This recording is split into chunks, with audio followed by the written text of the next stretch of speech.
आपण लहानपणापासून ऐकत आलो की राजहंस दूध पाण्याच्या मिक्सचर मधून फक्त दूध पितो आणि पाणी बाजूला ठेवतो. पण सायन्स काय म्हणतं हे नक्की ऐका. सांगते. आधी फॉलो करा आणि व्हिडिओ शेवटपर्यंत बघा.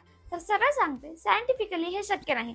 राजहंस दूध आणि पाणी वेगळे करूच शकत नाही, कारण त्याला तसं करण्यासाठी आवश्यक असलेले कोणतेही बायोलॉजिकल मेकॅनिझम आहेच नाही.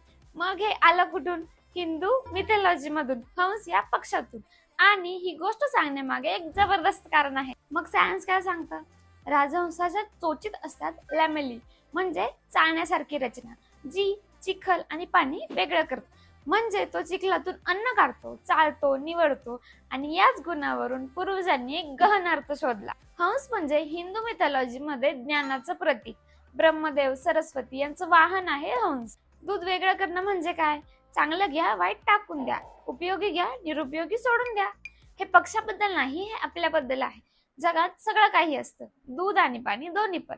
निवडणं आपल्या हातात असतं. म्हणूनच महान संतांना म्हणतात परमहंस, म्हणजे सर्वोच्च हंस, ज्यांना चांगलं आणि वाईट वेगळं करता येतं. आणि आपल्याला इंस्टाग्रामवरती फेक आणि रिअल ओळखताच येत नाही. म्हणून राजहंस दूध पितो का? सायंटिफिकली नाही, पण त्या कहाणीचा अर्थ चांगलं घ्या, वाईट गोष्टी सोडून द्या.